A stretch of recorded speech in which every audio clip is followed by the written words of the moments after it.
Yeah, this is John, and from All Points TV, and we're sitting today in the studio with Laurel Fedharp, and we've been doing shows of this variety for too many weeks to count now. Right. Several incarnations. Yeah, it's gone through a couple of name changes, but basically the same show. Yeah. Yeah, to avoid the censors. And it's kind of exciting time. I mean, I guess the left used to think they were being put up on by the establishment. Now they're the establishment. They're no less hostile to people with opposing views as they once encountered. Yeah, they're much more hostile, I think I would say. Well, that's what I always knew was going to happen. Everybody who was on the we're talking about this earlier too. Like, I don't know if the paradigm of left and right is even applicable. I mean, basically, you got zealots for one side, zealots for the other, and you got people who are dismayed by the zealotry of both sides. But anyway, I like what the new one is. Conversation in strange times, because this is definitely a strange time for the United States. Right. Be in the midst of what's called a pandemic. Now I guess India is going through even more deaths and stuff they claim that we went through. And Yeah, and again, that's, I would say a hoax. Not that the deaths are fake necessarily, but the Sky News Australia originally reported that people were dying from a gas leak, and our press was saying it was from COVID, and that seems to be what happened. They just misrepresent statistics. They apply any kind of deaths to the COVID column. Like in this country, this last season, the flu is almost non-existent, and that's because they attributed all the flu deaths to COVID. They can attribute any death they want to COVID. And again, it's not that the deaths are fake. It's very sad when anyone dies. It's just that they're using these deaths for their own agenda. They want to scare everyone over this pandemic. And according to the current definition of a pandemic doesn't even have to be deadly. But anything can qualify as a pandemic, so the common cold or the flu, any of those would qualify as a pandemic. So saying the word pandemic is, it's a scary word, but it doesn't really mean that much, and they're just using that to terrify people. So, like I said, I don't know. Basically, what they've done is that by doing this, folding in all the deaths contributed to COVID. Mm-hmm. Is basically now they can't make a case that we have so many people dying of fentanyl overdose, because there's two overdoses I know here locally that were attributed. They're clear-cut cases of drug overdose, fentanyl primarily, and they attributed to COVID. So it kind of clouds the issue when you're actually looking at another situation with the society's got to be dealing with, is this opioid crisis, which has now gone by the wayside under the Biden administration. I know he's only been at the helm for a few months. I don't believe in being unfair to anybody. I don't go to dump on. I mean, let's face it, and I've said this before, every president inherits good or bad from their predecessor. The situation might develop under them, and a situation might develop because of their policies. So everybody does have, basically, it's like a sourdough analogy. For good or for bad, it's a lump thrown in that's going to be now contributed to this current administration. So I'm being fair-minded about it, whereas if I was an extreme zealot for the right, I would say I could definitely attribute it on the minus side for Biden, because he hasn't even he basically hasn't articulated anything. I mean, his press secretaries met up with people. He himself had been in office several weeks, months before he even spoke. And then it's incoherent and babbling and rambling and surreal. One of my relatives thinks it was the greatest speech ever, better than Obama. And of course she liked Obama. So, but that's not the majority of what I've heard about it. I myself didn't watch. I've just heard clips of it. But yeah, he's not the current occupant of the White House is not a great orator by any stretch of the imagination. Another thing is, we always point to people like the great speech makers, like Abraham Lincoln, the Gettysburg Address. But during the time when that was given initially, and the people who were hearing it or had lost family members in the Civil War that was ravaging that country at that time, did they sit there and say, gee, he spoke so eloquently? I don't know. I bet you that would be I don't know if they would have weighed in like that. Yeah, they don't. I heard that Lincoln had a kind of high, whiny sounding voice. I I haven't looked up to see if they have any recordings. I mean, sometimes they have recordings of things farther back than we would expect. So I don't know. I mean, probably some of our viewers might know about things like that, whether the technology existed then. But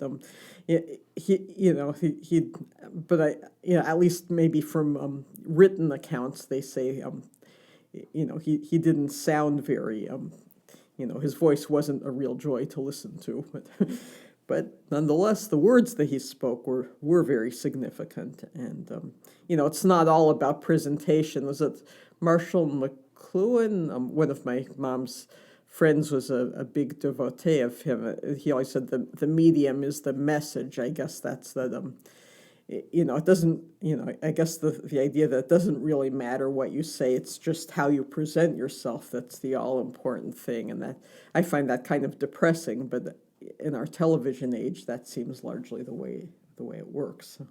These things become iconic symbols. Like Jesse Jackson came with the shirt stained with blood of Martin Luther King. He said he held Martin Luther King as he was dying, and that's actually was he lied. It wasn't him that was there. It was holding him that would died was another man. I think it was Abernathy or one of the other ones there. So it's like basically the left seems to know how to go for iconography, the creation of their own form of iconography. And let's face it, Donald Trump, what things I liked about him and the things I got to be honest about, he wasn't the most eloquent speaker. He wasn't. He kept on using words that over and over again, like great, he great, would say great. like very good or very, and that's something that's, like even a basic like second grader would write that and you'd say, no, can't you do any better than that? Yeah, I mean, if I was to write that when I was in grade school as a part of an essay, a teacher would redline that and say, overuse of word or term or something like that. Yeah, they'd call attention to it. So I mean, the thing is, I think the left. And one of my friends who was on the left has actually agreed with me. The left needs heroes. They need heroics, And whereas basically I don't look at the role of the presidency. I had a friend point this out to me years and years ago, about 40 years ago now, and it's stuck with me. The role of the president is basically not to be the domestic leader.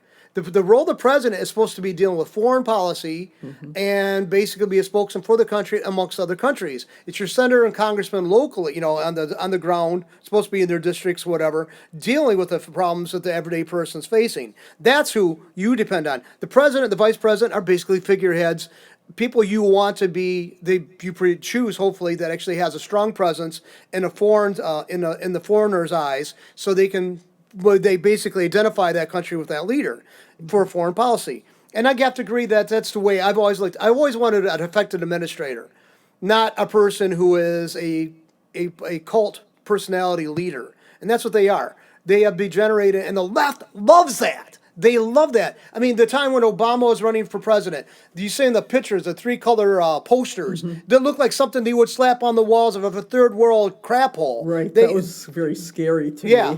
See, I mean, that was like telling what they love that. They love that. They always want the image of the leader be around. We don't have that so much with Biden, though, I'll have to admit. No, he's not very photogenic. Right. Obama, he had the skin tone, the fact that he was half black and, he had a different appearance, made him more, stuck out. Let's face it. The presidents that we've had, George Bush 1, George Bush 2, obviously going to look alike each other because they're related.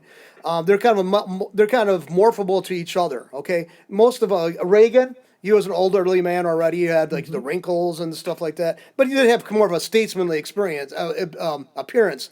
Joe Biden looks like some guy who should be going back and forth to his doctor's visits and staying in a nursing home. Right. I mean, I'm sorry, that's what he looks like to me. Very weak. And I'm not making fun of him. I'm not. I'm not the left. I don't ridicule people for illnesses. Right. But by your standards of a leader projecting strength, it's hard for me to see how he would do that. And he doesn't even try to. Like, his big thing is wearing a mask as a form of virtue signaling. And, a mask, as many of us, one of our big objections to it is it's a symbol of subservience. And on this big conference call with world leaders, he was the only one wearing a face mask, and it was a conference call, so there's even if you think masks are necessary, you wouldn't think that they were necessary in that context. But the only reason he was doing it was to virtue signal. But it's a symbol of weakness. And then there was another photo that I've seen go around Facebook a lot of him kneeling down with a face mask on, and no one else is kneeling. If it's something, or I guess he's kneeling to the Black Lives Matter crowd or something. But it projects weakness and subservience. And with the New World Order, one world government, people really want to. They seem to want to bring down the United States, and it seems like that's what his role might be, to help bring down the United States. So If that's his goal, he's definitely serving it inadvertently and totally unbeknownst to him, because I don't think much is going into his consciousness. I don't think there's much filters into his consciousness. I really don't. I think he's oblivious to it, the reality. Right. And speaking of his speech, I guess there was a rebuttal to his speech by Tim Scott. And I forgot to look up where he's from, but he's one of the hot Republican politicians on the scene now. And I only heard little clips of what he said, but what he said sounded good to me. But this is an example of racism on the left. He was really denounced by the leftists as being an Uncle Tom, and he was really ridiculed, not just because they didn't agree with what he was saying, but because he was a black person saying what he said. And of course, the leftists think that all blacks have to think one way, and Joe Biden is famous for saying, if you don't know who you're voting for, you ain't black. It was very condescending. I mean, it's not like even saying ain't, it seems like that's a sort of a way of talking down to black people, but just the message that, here's this white person telling black people what they have to believe, and also assuming that all black people have to believe the same thing. And coincidentally, it's something that's very self-serving and in his interests. So anyway, that's the same thing playing out with Tim Scott. He's a black person who is, I was going to say, left the reservation, but I guess I'd say left the plantation, left the Democrat plantation of what black people are supposed to believe. He's from South Carolina, by the way. South Carolina. Yeah, he's good for him. 55 years old, was born September 19th, 1965. Oh, that's the year I was born. Yay.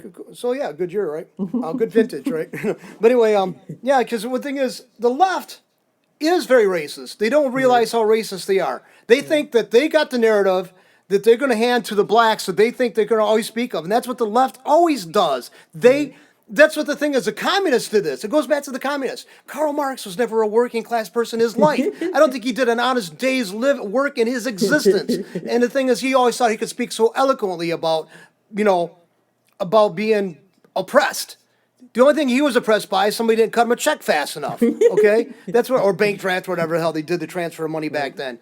I mean, that's what he was. I mean, you got to look at the source, and the source that they get all this from are people who are really, one time one of his books, Karl Marx, actually was, he wasn't paying attention to what he was doing. He came up with graphs and stuff like that, and they found out that the conclusions in those graphs, that what they displayed, were inaccurate, so they had to rush to try to correct them before the book was published. Mm-hmm. So if it wasn't accurate, was his conclusions about the situation accurate?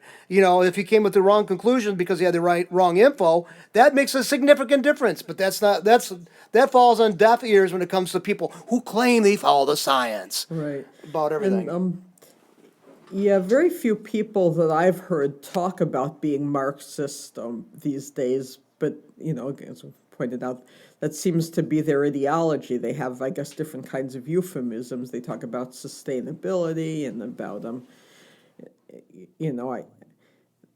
identity politics in different ways, like politically correctness, what is or isn't politically correct to do or say. And they talk about climate change and, these days, of course, the pandemic is their way of bringing about their agenda. But they have all these different sort of causes they hide behind. But it seems like Marxism is the driving force, even though they don't call it Marxism, or at least not very often. And if you were to accuse them of being a Marxist, they would very quickly deny it. but nonetheless, the socialists, some people are willing to call themselves socialists. Of course, Bernie Sanders, and I'm not sure if AOC has called herself a socialist or not, but they kind of make socialism not a bad word. I guess so. If you accuse them of being a socialist, they'd probably say, well, what's wrong with that? But, it's not even democratic socialism, which, some people have called themselves. I think Bernie Sanders calls himself a democratic socialist, but with the way our country and the whole world is going, it's hard to see anything democratic about it. It seems more and more like we're turning into communist China. They want the government to be all powerful, to tell us how close we can stand to the person next to us, how big the groups we can gather in, whether we can go to work or not, whether we can sing or not, whether we can dance or not. That was the latest thing I heard on the radio. Some mayor was outlawing dancing at weddings, and that's clearly unconstitutional for these government officials. Kevin Bacon was in a movie about that in the 80s. Right. Banny dancing, was it Footloose? Yeah, that's right. Yeah, and it was the host for the guest host for the Rush Limbaugh show. Actually, was the one who was talking about it, and he played the theme from Footloose when he was talking about that. So I guess he made that connection. In the movie, it was some repressive, obviously buttoned down Republican type, Right. Christian conservative, right wing, moral majority member, the pastor played by John Lithgow. Yeah, and you know what they did a remake? It's bad when Republicans do things like that. Yeah, but if you're oppressive as a Democrat, it's always for the good, and you're following the science. Right. All right. Yeah, exactly. Yeah, I mean that's the difference. That's a major difference because you're following the science. Let's face it though. I mean the Republicans allowed prohibition. We got to go back to that. Mm-hmm. They allowed prohibition. Potato juice, which it's fermented, and then distilled, is better known as vodka. Basically, the czars of Russia, where everybody used to point to as the oppressive a-holes that the communists were coming in to replace because they're so brutal, they allowed you to drink, okay? They allowed you to drink. Basically, how could they just force you to stop? You can make this stuff in your own house. You could take and knock together a still. You could do it. We had a government that did that. They prohibited the use of alcohol. We were okay with that. We went on board with that. So this country, the land of the free, home of the brave, is a load of crap. Okay? We allowed Republicans to push that crap on us years ago. The Democrats were on the correct side of the argument on that time. Okay, largely. Of course, there's people who are, the busybodies who wanted. And the thing is, I don't even think I want to call it the noble experiment. When you have a country that's based upon the fact that you have a right to decide for yourself, guess what? That means you're going to make some bad decisions at times. And guess what? It has to be permissible if you're going to have freedom. There's no virtue when there is no choice. That's not virtuous. Being virtuous comes when you have options to choose and choose the right one. That makes a virtuous person. The other ones, you're just a compliant slave. Okay? So, I mean, and it goes back, and we got prohibition when it comes to drug use. Okay? Nobody wants to see people strung on fentanyl or opium. But guess what? If they allowed people to do this stuff, and they could say they have a problem with it and seek out. What do you think prevents people seeking out help? Because they don't want the financial ramifications, they don't want the legal ramifications, and they don't want the stigma attached. Now, I never thought I was going to get to that position, but I see people the cops going through the wrong door, shooting the wrong people with warrants served because they had the wrong information, and it's okay because they got this war on drugs to fight, and that's the moral impetus behind it. And that kind of abuse sets in, and people are okay with that, I have a problem with that. I'm advocating for drug use. If you're going around, that's all you want to do in life, I really don't want to know you, okay, as a person. Because look what you're doing to your families. But, having said that, I don't think where this prohibition attitude has actually helped anybody. And it certainly has cost us a lot of money, and which was even worse, our liberties. We've allowed this to happen. Yeah, and just in terms of what you put into your body, we see that happening with the vaccines, and before that was hydrochloroquine, which was a drug that's apparently been around for 60 years. I hadn't heard of it before, but I guess it's effective at treating various ailments, and it seems to be very effective and not very harmful at all. Very very few side effects, if any, that I've heard associated with it. But they really demonized this drug and outlawed or made it illegal for pharmacists to prescribe it to treat COVID. And, which is ridiculous. What business the government have,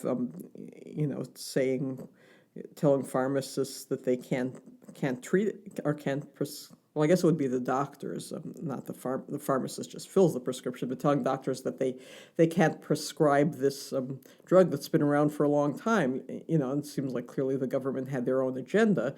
But, it's an example of the government inserting itself into decisions that would be better left to the doctor and the patient and the pharmacist, and just dictating what people can and can't do, and not for a benign reason. The government seems to be behaving in a very malevolent way.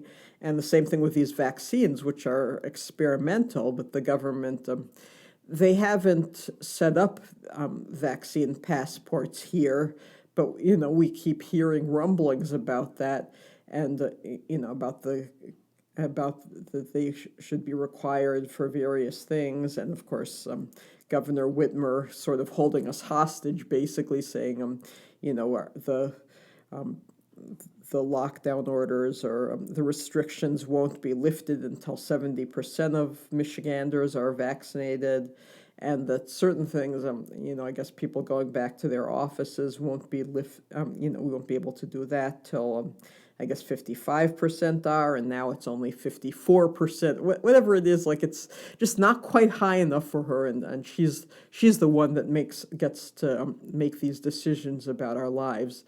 And it's a very risky vaccine, and when it was associated with Trump, Kamala Harris, who's occupying the office of vice president. I don't think it was a legitimate election, so I wouldn't say she actually is vice president, but nonetheless, she was saying rather anti-vax kinds of statements when the vaccine was associated with Donald Trump. But of course now Biden's claiming the vaccine, so everyone's going along with how wonderful it is. But it's experimental. No one knows the long-term health effects, and the animal studies they've done with it are quite alarming. All the animals, ended up dying. Maybe not immediately, but like within a fairly short time afterwards. And it tampers with your immune system. It alters your your genetic code. So you're genetically altered. It permanently affects your immune system. Well, permanently as far as they know. I mean, we don't know that there would be a point at which it would, sort of stop or anything. We just don't know that.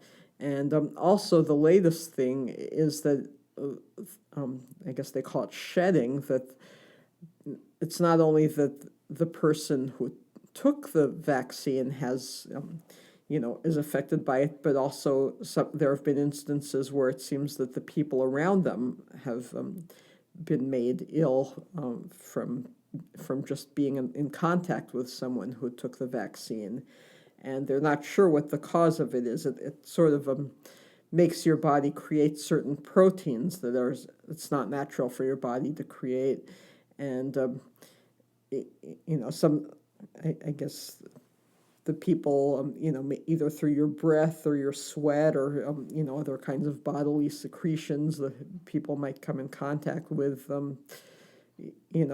might influence, their body to make that protein. Or, my theory, which I'm not sure if anyone else thinks or not, it could be a kind of radiation that the vaccine injects certain, they talk about how it's something that can be altered from outside of you, outside, whoever's in charge of the vaccine, they can program something in, and whatever they program in will affect the people who took the vaccine. I'm drawing a blank on what they usually call that, but but somehow your body can be affected by these people outside of you if they program the vaccine to do certain things that they can alter your body from remotely. And, so maybe it has some kind of radioactive, I guess they said 5G or, millimeter wave or, some kind of frequency that they use, like some kind of wireless frequency type of effect. And, whatever waves they put through the air, maybe those waves are, affecting the people around the person who took the vaccine. So just, I don't know if that's what's causing the reactions or not. But anyway, it's very experimental. And there's let's say some masseuse or massage parlor was not handling patients who took the vaccine or clients because their skin would fall off, or there would be just different kinds of alarming effects. I guess blood clotting is the most common thing that's even made the mainstream news, especially associated with Johnson & Johnson. But I think most of the side effects we hear reports about are related to blood clots. And not everyone, so far it's a small minority who has experienced these things, but it's still a much bigger number than what you see on the mainstream news. Oh, and another thing that's they've started saying it's not the vaccine that's causing any side effects that you might notice immediately. It's just the stress, the people's anxiety. It's just the nervous system, or it's just that they were nervous about taking the vaccine, and that's what caused it. So sort of trying to make it a psychological problem as opposed to a physical problem. And so it's, I think there are a lot of things that people should be concerned about. And I guess the most dire warnings about it, that it's something that really adversely affects your immune system. Some people are really predicting, terrible consequences to the people who've taken it, maybe not immediately, but like within 2 or 3 years, that, this is a really going to be a devastating thing. I mean, I'm praying that there can be some kind of, miracle treatment or cure or something, but it's, we don't know of one yet, so it's very experimental. So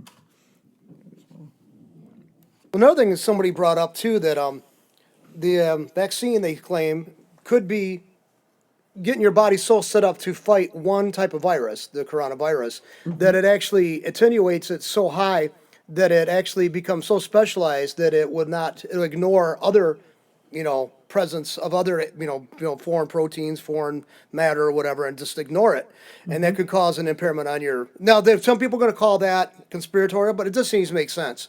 Because if you do, runs a risk of any kind of virus that you have a vaccine for, even ones for this highly... That's my prime issue with this one, it's so highly developed. I had flu shots before. I had... sort of I've had vaccines, looking forward to getting a vaccine against shingles because I don't want to deal with shingles. So, I mean, that's been around for several years on testing. But what I'd like to point out to people who are questioning the rapid development of this vaccine are not stupid or conspiratorial. If you would look at if you watch TV for any length of time during the day, you're going to have commercials pop up. If you have been user of this, you may be entitled to compensation for that. I mean, basically, and all those drugs they're talking about, and you could just insert any name of any kind of pharmaceutical company's product in there.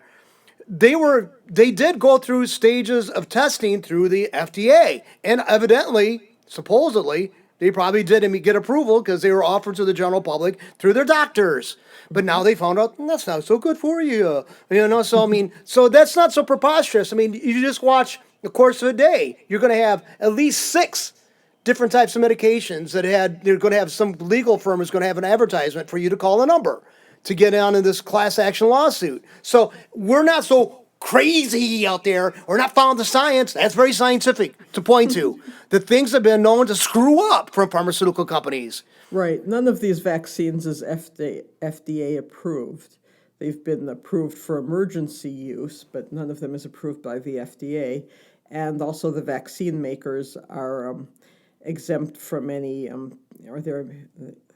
they're immune, I guess, funny word to use, but, from any lawsuits. You can't sue them.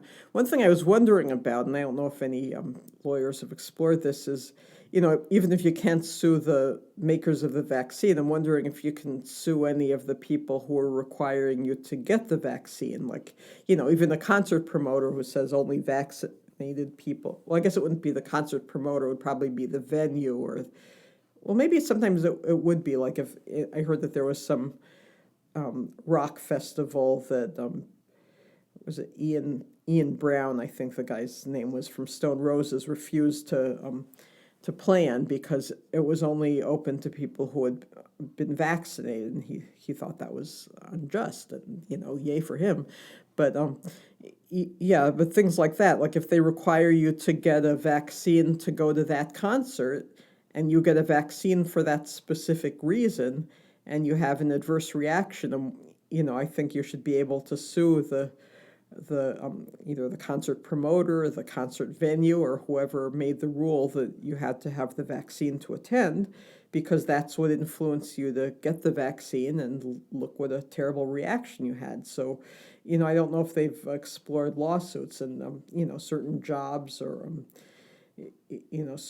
certain places of employment they're requiring, if they require you to get the vaccine to work there or even to visit there or whatever, I think you should be allowed to sue whoever is requiring that. So that would be a way of using lawsuits to end, sort of mandatory or virtually mandatory vaccines without being able to, even if we can't sue the people who make the vaccines. So I think that would be one approach. I mean, I'm not seeing lawyers being very courageous, and it seems like most of the lawyers that you'd expect to, be putting an end to these outrageous measures by the governments and big business are, the lawyers are basically going along with it. I mean, there are exceptions, of course, but, we're not seeing the number of lawsuits that you'd expect. Again, this could be because most lawyers are Democrats, and Democrats seem to be the ones pushing all of this, so, or, maybe they're, even if they would want to file a lawsuit, maybe just for practical reasons, they think that it would be adversely affecting their career, or, maybe they think the majority of people are going along with it, and so they will too. I don't know. Or you could probably get some lawyer out there whose career might be fading and want to reinsert themselves in the public limelight, who would take a case as a test case. Right. So, and the thing is, there's going to be lawsuits. I don't care if they've been identified or been protected. The pharmaceutical companies, there's still going to be a end run around that protection. There's going to be some way they can do it. And you're right. You pointed out a good way. They're probably going to go after the people who will make mandates at concert venues, concert promoters, maybe people who organize events who did make those kind of requirements can be sued. Wherever there's money, some lawyer's going to find a way to pry somebody's hands off of it. Okay. Well, I hope so. Yeah. Yeah. I mean, it's like, see, the thing is, if this had gone a couple years, 2 or 3 years in development, I'd have more ease with like I said, I'm so tired of depicting people being depicted who have opposition to the vaccine as being a nut job. Okay. Vaccines can cause problems. You introduce, okay, they want you to get a tetanus shot, right? They say you should have a tetanus shot and get the boosters every so many years, right? Well, the reason why, because if you will step on a rusty nail, you could have the tetanus virus inject in your system and causes like all kinds of problems. I mean, tetanus is a horrible thing to face. So they tell you to, but thing is, they're inducing something to your system so to prevent a less intense reaction at some point. But it's still introducing something to your body that doesn't exist or could cause problems if it does present itself in your system. So they want to depict, they're saying they follow the science, but what they're really not, because everything has a potential fallout, negative or positive. There's very few things out there who are poorly neutral. Okay, drinking water is good, but somebody who has got a problem with water retention and could cause like edema or can also cause make it more difficult for them to breathe if they're obese and they got other health issues, their heart's not pumping right, the fluids on their lungs, fluids around their heart or something like that, and they have to give them Lasix or some other type of drug to pull that off. So water is as innocuous as it seems like, and we have to have it. it could cause problems in the body in an impaired state. So I mean, Right. there's nothing you can introduce in the body that can you say you don't have to have a concern about. That's anything. And this is like totally experimental. Right. Yeah, I mean, this is what this. I mean, so to go blind to me, it's not following science so much as these people are following popularity. They want to be popular. Yeah, and you brought up, keep hearing follow the science. And, it seems to me that, we keep hearing about how, the powers that be want to bring about a one world religion, and that, this could actually be, at least part of this one world religion. It's a secular religion, but, the secular humanists were classified as a religion. They actually wanted to be classified as a religion in some court case, because they wanted to be allowed to do whatever it was in that situation. But I guess secular humanism isn't the term they currently use, but it seems like there is a secular humanist religion going on. It's not just this follow this. Well, I guess it's follow the science with respect to this supposed pandemic, but then there's also the issue of climate change, which used to be called global warming, except that of course, they found out that the planet wasn't warming, so they had to change the name so they could still keep people all, hyped up about something. And then the other aspects of of this religion are, I guess, overpopulation, which again is a myth. And then political correctness, which isn't so much that's not related to science, but it seems to me like that's also part of this religion where they sort of preach these doctrines at us, and we all have to accept them. And it's sort of it's kind of a leftist religion, and of course some people say it's really Luciferianism. I mean, that's of course not what they're calling it, but if you look up what Luciferianism is, some of these are things that are associated with it.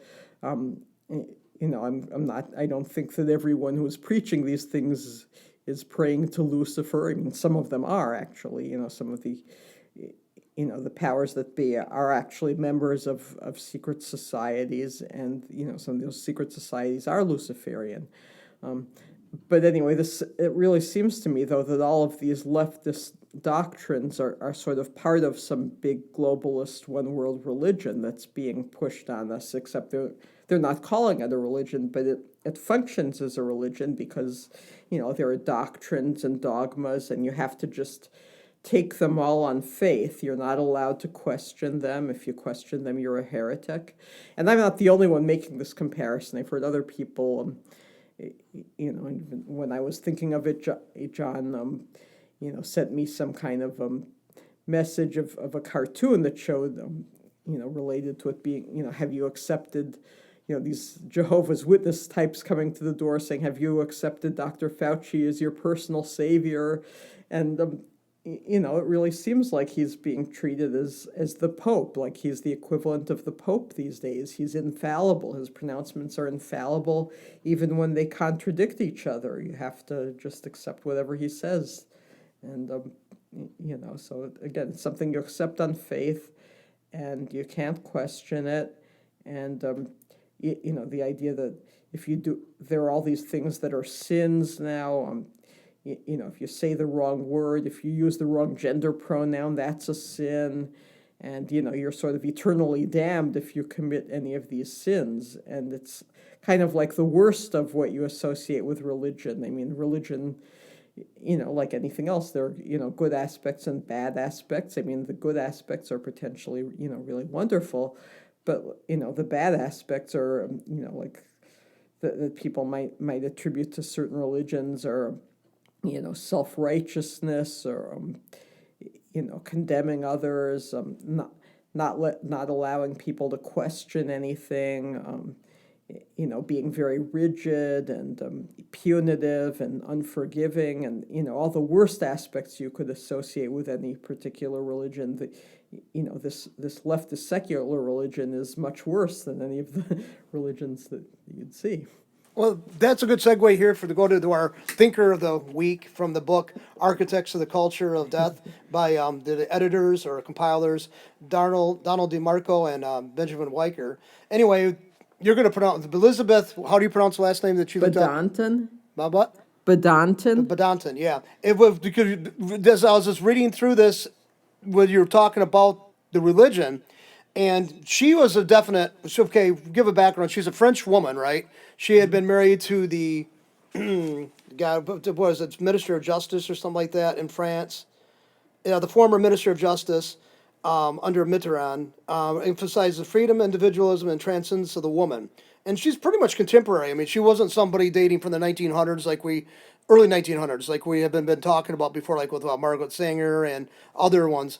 But how do you pronounce her name again? Badinter? Badinton. Okay, Badinton. It's spelled like Badinton. Yeah, that's what it looks like. That's what French. They have no. Okay, it looks like this, but throw away that thing. They don't want. I think they go out of the way to annoy people. To be difficult, yes. Yeah, I mean, let's face it. I've had people argue over. I've heard people argue about how you go say La Rochefoucauld, La Rochefoucauld, and you got to sort of hit the other emphasis. French, I can't. Okay, they're great thinkers. I like Massiant, or what his name was, Guy de Massiant. I liked him. I liked Voltaire, obviously. But Voltaire is easy. He made it easier for us. His name was real name Francois. You didn't roll your R the right way. What? You didn't roll your R the right way. Yeah, the right way. Yeah, but yeah. So he made it easier for us, so at least. But anyway, she also brings up about religion. She actually in page 193 of this book, she places her faith in time and in science. The Bible, she decrees, cannot help us during this great upheaval of our present moment in history. The good book, for once, does not contain the answers to new questions. This is a direct quote from her, obviously, I guess. The Bible has been superseded by a new truth because modern science has fundamentally altered the way men and women relate to each other sexually. It is science through contraception and abortion that has liberated women from the reproductive servitude. That's the way the book says it, and probably her sentiment. Maybe if it wasn't exact words, probably what they see as her sentiment. So I'm saying that way because I never read her books. This is the first time I've actually heard of this woman. Yeah, so. I hadn't heard of her before either. But that's the thing is, you bring an interesting point. They want to supplant Christianity, religion. But the thing is, the hostility is always aimed towards Christianity. You don't see it aimed at Islam. Matter of fact, they do mental gymnastics to try to incorporate them into the Western conception of individuality when they were largely foreign to that. It's not even a. It's like if it is, it's a recent import into the Western dialect. It really is, because basically, from my understanding of history, the section of like the coming to the Islamic world is something we've done a great job of trying to resist, because it is so. The left will say we want to separate church and state. That's their whole. When I was a kid, that was a big thing that the left always, marked themselves with, the separation of church and state. But in Islam, there is no separation of church and state. Right. The religious state becomes the governance. Yeah, and leftists tend to resist any attempts to outlaw either, the imposition of Sharia law in this country, or even if you say, well, we don't want to pick on one particular religion, so we'll just say you can't use any kind of foreign law. Or a religious law in our legal system, but you're not even allowed to do that because they want to avoid offending Muslims, even if you make it general to include any religion or any foreign law. And I think that's part of what I guess they call was a repressive tolerance, which is an oxymoron. And I think that was in that book that you and I both read. Liberal Fascism was by Jonah Goldberg, I think. And I heard that mentioned again recently in a video I watched by Dr. Steve Turley. And so that's why it's sort of fresh on my tongue. But the idea of repressive tolerance is that you sort of support any minority viewpoint. You sort of lift up all of these minorities, but you at the same time you put down the majority. So if you're trying to put down the I guess what they call the majority in the United States, like white Christian heterosexual males, those are the dominant group in the United States, and so you'd want to put them down at every turn but you'd want to lift up every kind of minority group, even if the minority groups contradict each other. Like, for example, the Muslim faith, at least the main opinion, there might be exceptions. I don't want to make a blanket generalization of everyone, but the Muslim faith, does not approve of homosexuality. It's very, very much disapproved of. But you're not allowed to criticize Muslims for being intolerant, towards gay people. That's not something that the left does. Or even blacks and Hispanics are often culturally conservative. But nonetheless, that's a way that some of the minority groups might contradict each other, but nonetheless you sort of lift up all these minorities against and at the same time put down like Christians. Like Christians you can attack for being intolerant, but you couldn't attack Muslims for being intolerant or so I hope I explained that right. But I think that's kind of, just putting down Christianity, but no other faith. I think that's an example of that. I'm also glancing through here because a person that a lot of the left I know when I was in college would talk about is Martin Buber. Mm-hmm. He was a Jewish philosopher. He was actually connected strongly to Jewish tradition about the value of the individual and also the individual's obligations to society as a whole. I remember that I and Thou book excerpts that I had seen from that. Anyway, Martin Buber is actually kind of goes against our current thinkers' way of thinking. Here's what it says on page 200 of the book of Architects of the Culture of Death, and the section of Elisabeth Badinter. I have a hard time with that name because it just looks so. It's printed out here totally different. I mean, anyway, he says here, Martin Buber, a Jewish personalist and a staunch opponent of National Socialism, i.e., or whatever, better known as Nazism, has pointed out that the egoism of Stirner, who's a major influencer of Elisabeth here, he basically he's pointed out that this egoism of Stirner closes off the self from the other, is a forerunner of the group I, which acknowledges nothing but itself. The absence of intersubjectivity historically has led to a form of group egoism that affects superiority over other groups. Individual narcissism easily develops into group narcissism. Basically, you got a bunch of narcissists who are in agreement with how important they are, and they have the same agreement. They're going to go move forward.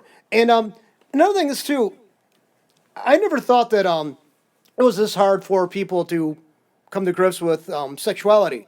Okay, you have the urge to merge. Basically, that urge to merge is going to be met up with a couple of major oppositions in society. One thing, it's like if you do it too often, they're going to not like you because they think you shouldn't be doing that. You shouldn't enjoying yourself too much, all right? But another thing is the real obstacles, the real big hurdles you can't cross that easily is it can cause pregnancy and disease, okay? So both of those can be prevented. So basically, but these people like her, these thinkers, act like pregnancy is such an overwhelming burden for women, they can't simply find a way around that. And that's like, they believe it's almost so much like there's more of there's going to be more of a burden on a woman when she's engaging in sexual activity. But they act like how can I say this? That these are like insurmountable things that they got to have this great societal movement to prevent, when basically it can be summed up this way: if you're going to do it, wrap it. Okay, that's it. That's it. Spermicides, gels, foams prevent pregnancy. Okay, use something, a combination of, or basically, if you don't have anything, forgo it. But guess what? It's not like something oppressive, because guess what? You're doing it to yourself. I don't understand where this is considered such by these thinkers like her as such an imposition on human freedom. Okay, you have the freedom to take the precautions. Right. One of her big things was wanting men to be able to be pregnant, and it's kind of hard to see exactly where that's coming from for most people. Like, why would you want men to be pregnant? But nowadays we're seeing that, men wanting to be pregnant, and it seems like it's a way that she sees women are being so put upon, and this is so unfair that women are stuck with the pregnancy. So it'd be better if men had to be stuck with it too, because she really seems to see, this is a big burden, and motherhood is a burden to women. And I guess one thing that I thought was really horrifying was, and I left my notes at home, so I had to recreate my notes. But there was some quote from her that the mother should have the power of life or death over the child, and that's really horrifying. But later on she calls it like a fetus and a potential person, and of course the mother's life, the mother is a real person, and a real person has to be considered more important than a potential person. But if you're saying the power of life or death over a child, I mean, you can't have imposed death on the potential person. Like if you can, if it's something that you can kill, obviously it's alive, and it's a child, and she actually used the word child, and it just, that seemed really horrifying, and it seemed like a way that she might feel like women are powerless compared to men, but at least they can have power over this child. And, that seemed really sick to me, actually. But that's actually where, unfortunately, certain people in the feminist community seem to be. And, so a big thing was the woman shouldn't be subservient either to the father or to the child. And I can see that there are some men who are abusive to women, and you don't want men to be abusive, and you want women to be, to have equal rights to a man. But a child really needs to be protected by, by their parents, and seeing it as that you don't have any obligation to this child, and the child is something that you actually have to fight against, actually, because you don't want it to rule over you. I think that's a really sick way of seeing children, and it's really harmful and destructive. The thing is, the most feminists I've seen, the feminist solutions to empower women, and they're used to that term, to empower women, basically, you don't just empower them, you over-empower them. Basically have over, and I don't see that's equity that they're searching for. I think that's a misleading, and I don't really think they are actually equity. I think they're actually for superiority. That's why I think feminism, I basically have a problem with it. It's not about equality. The word feminism, focus on the femininity of it, the feminist of it, feminism. Actually, any kind of thing like that is a movement towards concentrating power and control in another group. I mean, when you have anything with the ego, like ego's Afrocentric. Okay, because you're to say that everything was Eurocentric, they want to go to Afrocentrism, which means they just want to shift the power from one group to the other. So that there's not equity, there's not going to be a crossroads, there's not going to be an intertwining or intermingling. There's basically, they want dominance over there. That's what and we're supposed to get on the board and just go along with this, all these things. So guess what? There's going to be resistance. If you're saying that you were slighted because you're considered a female, being born a female makes them slighted, so historically, I'm not going to argue that it hadn't happened. But to go suggest the only possible potential for a solution is now to over-empower your group at the extension of everybody else's rights, I have opposition to that. Okay, because I just don't see one group is going to always looking out for the others, and I'm never going to step on somebody else's toes or hurt somebody else. That's what they've argued against, but they want to be able to have that control over other people. So I mean, it's going to be a swaying back and forth. But they're not searching for equity or equality. They're searching for dominance. Yeah. Well, one thing in this chapter, it kept emphasizing that she wanted men and women to be identical or the same, or she didn't think that there was any real difference between men and women. And to some degree, I think that's true. I think that men and women should have equal rights, and you can't stereotype all men as being, one thing and all women as being another thing. There are, men can cry and men can be very emotional and women can be very strong and very tough. So I think that men and women have more in common than they have different, but they physically are different. I mean, being pregnant is something women have that, men cannot be pregnant. And trying to completely act like those physical differences don't matter at all, I think is actually demeaning to women, like, acting like, pregnancy or, giving birth to children is a special thing that only women can do. I mean, not that all women have to give birth. I've never done it.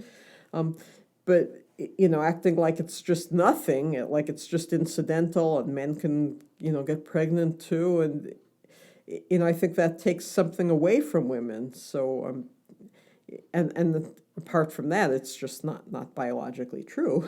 And then men have differences too. I mean, men are generally stronger. Women can be physically strong, but men are in general stronger.